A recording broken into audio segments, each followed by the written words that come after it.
Can vegetarians live comfortably in Japan? This is one of the most asked questions on our channel, and in today's video, I'm going to give you the right answer. I'm Deepti Singh, your admissions counselor for Japanese universities.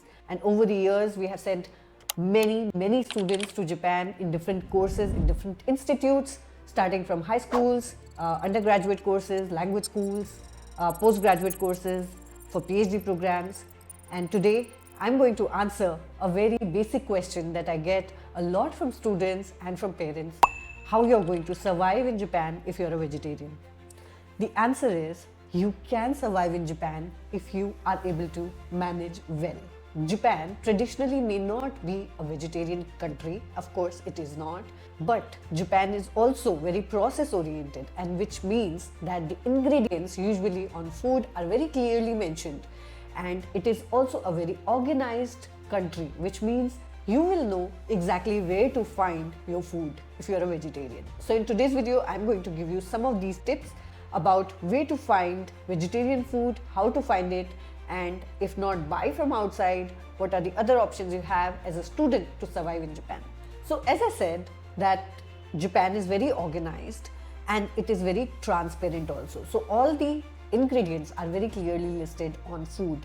Japan has supermarkets. Wherever you will go, you will have 24-hour stores, convenience stores, and there also, and also in supermarkets, you will find milk, dairy, tofu, rice, fruits, vegetables. These items are sold very often, and you can always read the ingredient list using the Google translation. If you don't know Japanese initially, of course you will have to do that.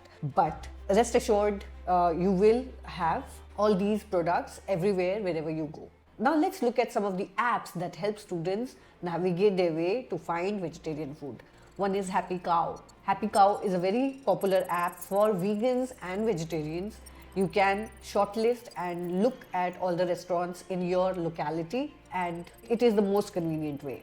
Second is using Google Maps effectively. You can also shortlist these places using Google Maps, of course. Uber Eats and local deliveries are also available, and you can find many vegetarian options on Uber Eats as well. These tools will help you find vegetarian restaurants and vegetarian friendly places, and also Indian restaurants. Now let's look at the second option. The second option would be your Indian food restaurants and Indian grocery stores. So there are plenty of Indian restaurants available in Japan. In most of the cities, especially, there are Indian restaurants available everywhere. You can choose to eat there, and that will be one option. The second option can be to visit Indian grocery stores. Many of these stores also have delivery systems, and you can make use of that and order through these Indian grocery stores. So you will have your ghee, dals, spices, everything delivered to you. So this is also a very common approach taken by many students who go to Japan to study. There are frozen parathas and frozen chapatis also now that are available. Chapatis are not frozen, but they are pre-prepared and you can just heat them up. And there are frozen parathas also that are available in supermarkets. So you just have to look them out and ask your fellow Indian students to help you find them. Also, there are ready to cook Indian meals available in these Indian stores. Palak paneer, dal, these are pre-cooked meals by known brands, and you can always use them. Large supermarkets like Aeon or Gyum, they also have few vegetarian meals that are available there, and you can these will be the bentos, and you can always buy them. Third option would be your university. Most university cafeterias are very sensitive to the international students who are studying there, and mostly all vegetarians will have at least 1 to 2 or 3-4 options of food available in their cafeterias. So vegetarian options are usually given out by the universities which have a large number of international students. Last but not the least, and the most reliable option for most students will be to cook meals by themselves. Of course, you cannot rely on outside food. You can't order every day. You can't eat in a restaurant every day if you're a student, which means you have to learn somewhat basic cooking skills. And the good news is Japan has some convenient food options. For example, they use a rice cooker which is electric, and all you have to do is put a timer and put rice, some vegetables, and go to your classes, come back, and the meal is ready.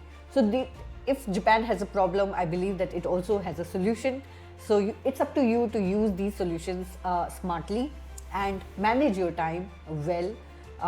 And I don't think it will be challenging anymore for you to survive in Japan if you're a vegetarian. Many students that I know, they cook their meals at least once a day or once in 2 days.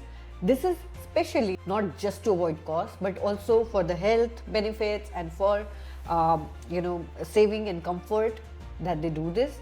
So I strongly encourage students who are planning to study in Japan to do some basic practice of cooking. Any student for that matter, if you are going to be an international student, you cannot rely on eating out every day, and at some point of time you will have to pick up cooking skills. So that's all for today's video. I really hope many of students who have this concern, they get sorted today. And if you like this video, you like the content, don't forget to give a thumbs up and the bell icon, of course. So that is for the notification for our next videos. Thank you for watching.